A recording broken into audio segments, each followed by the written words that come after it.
What interested you in becoming a private investigator? I was always like my father.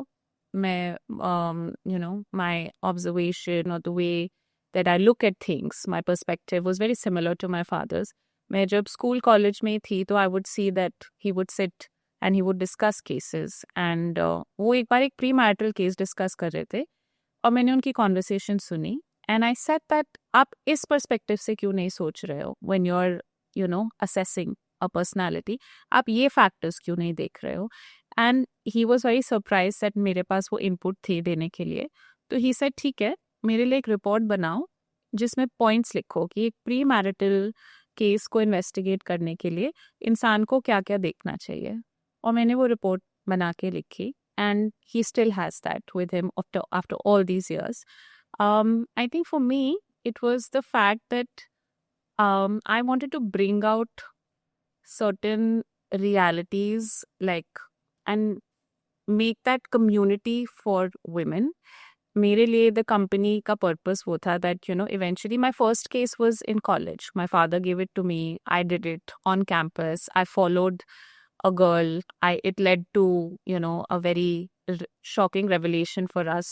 उसके parents को लगा था that she just has a boyfriend, but actually में she was involved in a brothel. She used to go to GTB Nagar and she was involved there, and she was basically into prostitution for the sake of buying Zara clothes, for the sake of buying fancy clothes that her father and her mother could not afford for her. She was in a very good college.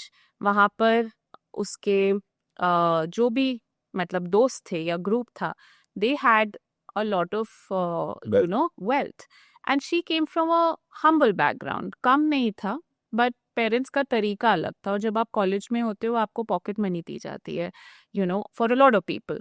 So she wasn't satisfied with that. So she got into this through someone जिसने उसको इसमें involve किया, and then she was involve in it. और शायद 6-8 महीने से वो ये थी. उसके पेरेंट्स को बॉयफ्रेंड के ऊपर डाउट कैसे आया कि फैंसियर कपड़े पहनने लग गई, थोड़ा सा लाइफस्टाइल चेंज कर लिया, तो उन्होंने कहा कि शायद उसको कोई गिफ्ट कर रहा है.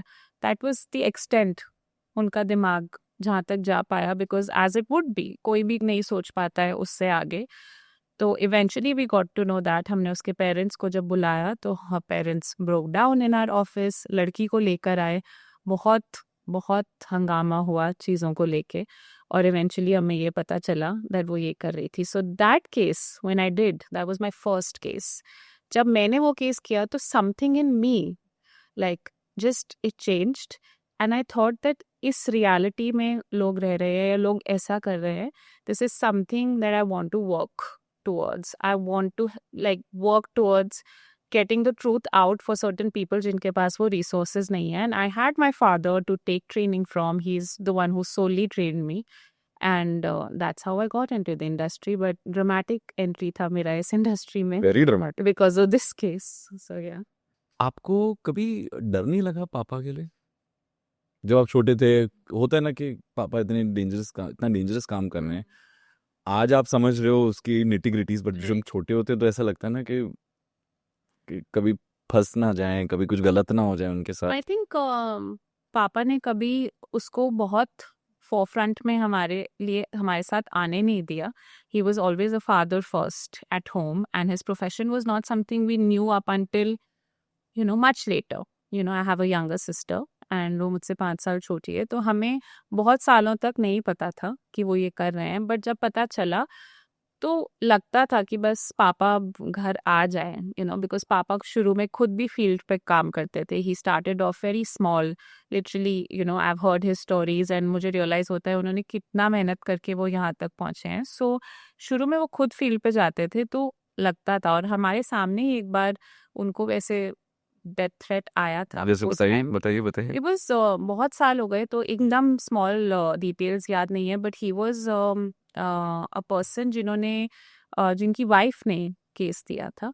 और वो हस्बैंड को ऐसे पता चल गया था क्योंकि जो उन्होंने वाइफ के फ़ोन में चेक कर लिया था कि फ़ोटोज़ वगैरह हैं उनकी, and he then tracked everything, और उनको ये रियलाइज़ हुआ कि ये एक डिटेक्टिव से बात कर रही हैं.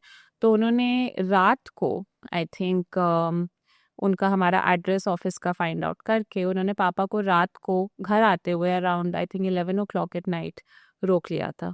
और उस टाइम बहुत बिल्डिंग्स और कुछ नहीं था आसपास। नाउ इट्स मोर सेटल्ड और सब चेंज हो गया है। And I think he was there like with a gun at that point, या विद अ गन दैट आज तो खत्म हो जाएगा सब कुछ। But eventually I think he got scared because he wasn't from a very big, I mean he was from a good position, but ऐसा नहीं था कि बहुत कोई पावरफुल बैकग्राउंड था या बहुत लोगों के साथ थे। तो आई थिंक पापा और उनके बीच में जो भी बात हुई और जिस तरीके से पापा ने उनको समझाया, जो कि आई थिंक बहुत पावरफुली होगा कि he backed off, but that was a close call. And उन्होंने छोड़ दिया because of the things that papa had with him, जिससे वो और चीज़ें प्रूव कर सकते थे। तो उन्होंने छोड़ दिया और उन्होंने एक्चुअली में यही बोला पापा ने दैट ये मौका है, शादी को घर को फिक्स करना है कर लो, नहीं तो मेरे पास ये भी है। एंड आई थिंक उस आदमी के लिए अंदर जो भी उसको फील हुआ, क्योंकि वो आया बहुत गुस्से में था, but eventually it didn't happen thankfully. And this was a very very close call जो पापा ने हमें, उस टाइम भी हम छोटे थे बट ही टोल्ड अस, तो that has still left an impact on my head. And so when I was entering the industry, I think मुझसे ज़्यादा वो डरे होंगे कि मेरी बेटी को ये फेस ना करना पड़े।